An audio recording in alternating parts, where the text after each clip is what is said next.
What's up, y'all? It's Slime Green Beats in the building, and today I got a special video for y'all. We're going to be taking a look at the G major piano scale. But before I get started, make sure you like, comment, and subscribe, and check out our website, slimegreenbeats.com. We have beat making books, how to make beats by Slime Green Beats, how to mix beats, beat packs, melody packs, drum packs, anything that you could ever need for music production. It helps us make more videos like these. So let's get started. So today I want to go through the G major piano scale as part of our piano theory music series, just to go through the foundations and the theory of music. So you got to know the rules before you can start breaking them and understand where they come from. So music theory is really what explains these rules.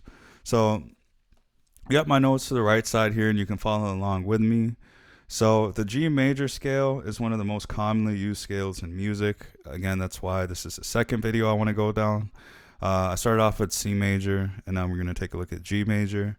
And it consists of 7 notes following the major scale pattern. G, A, B, C, D, E, F sharp, and G. And I have an actual piano here with me I use for beat making. And at the beginning of a piano scale, it starts at C. So you can see C, D, E, F, G. So that's a G note. And that's what this diagram on the left side of my screen shows. And you can see how they correspond with what I got highlighted here. And this is a note chart, so you can see G, A, B, C, D, E, F sharp, G. And it goes to G, which hits the next octave, so it's the next pitch up, so it just repeats. So if you look at a scale, there's 7 notes, and then it just repeats again at G, which is an octave note. So these notes form the diatonic scale, and G major, meaning all the notes fit naturally within this G major key. So there's a thing called scale degrees. Each note has a scale and is assigned a number or a scale degree to describe its position relative to the tonic note. So in this case, the tonic note is the first note, G, which is what this scale begins on. And these degrees are important in describing the function of the chords and melodies in music for the G major scale. So as shown here, the first note is G, that's a tonic, and it goes all the way through to the 7th, which is pretty important, the leading tone, F sharp, and then starting again on the 8th note, G, which is the octave. And again, I also have this on FL Studio, so this is what I like to make beats in. And you can see it here. You can see C like a root note. So G, A, B, C, D, E, F sharp, G7. And if you're wondering, I'm using FL keys to play those keys. So FL keys. So let's get back to my notes. And then intervals. Let's take a look at intervals. An interval is the distance between 2 notes. The major scale is defined by a specific pattern of whole steps and half steps. So a whole step is essentially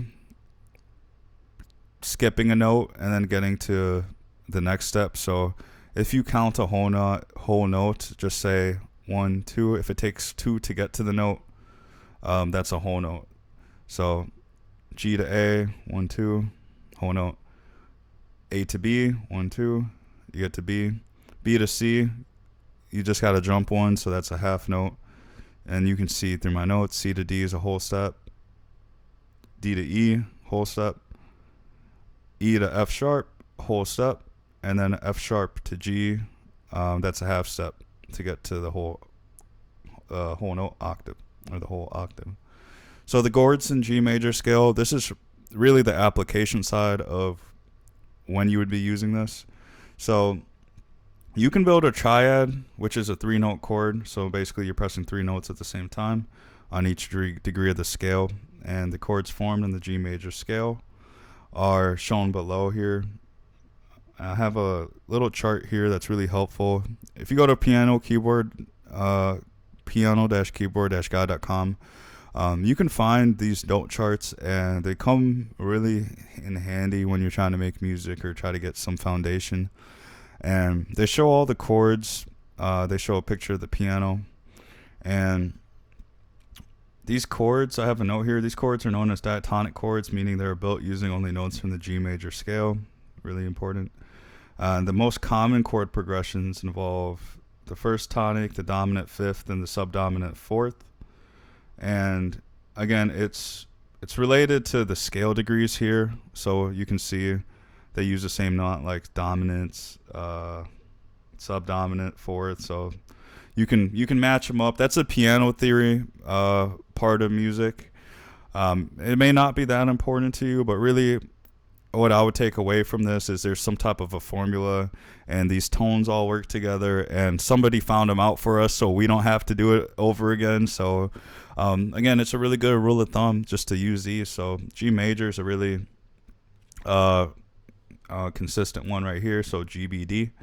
So if you press GBD together and you make that chord, it sounds good. Or you can kind of like go da da da and do GBD, and those notes will sound good. So what I do in FL Studio, so I already have the notes, so I already know there's G, B, D, and according to this, it should sound pretty good. Let's see what it sounds like.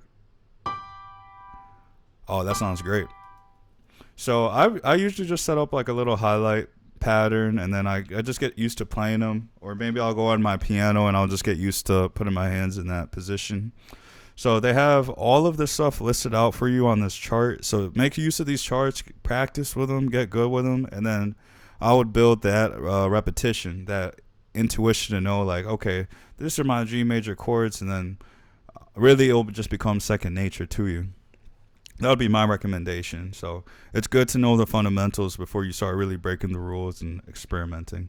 But that's my 2 cents on how to learn this stuff.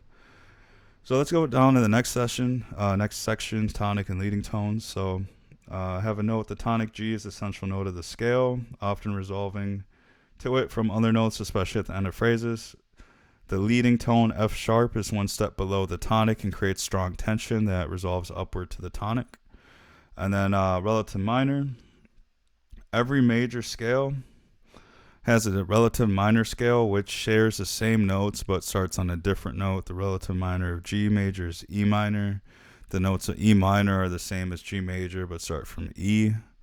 So again, that's piano theory. I really don't have too much to say on this. I wouldn't call myself a master in music theory. I mean, I'm just a beat maker, so it's just more information for y'all. You can do with this as you want. Again, I would go back to the chords and just get used to the chords and build that intuition. I think music really is a feel thing, so you can go about it as you want. And then the tonality of the G major scale. The G major scale has a bright, happy, and stable tonality. Songs written in G major often have an uplifting or neutral emotional quality due to its single sharp, F sharp, that adds a slight brightness compared to scales with more accidentals, which are the sharps or flats, which are basically like these black notes, which are those black notes. And then, again, the scale serves as a foundation for many musical concepts, including melodies, harmonies, chord progressions. So G major scale, it's a very important and very common scale to use. So I think it's a great scale to learn on your music progression. And again, if you want to break the rules, I always suggest you just got to know the fundamentals in anything that you do and why they are the way they are. Again, if you got any questions, comments, definitely leave it at the bottom of this video. Like, comment, subscribe, check out our website. We also have a subscription plan that we started, so you can get some deals and free goodies from Slime Green Beats. Thank you all for watching the video. Again, appreciate y'all watching this videos, and have a great day.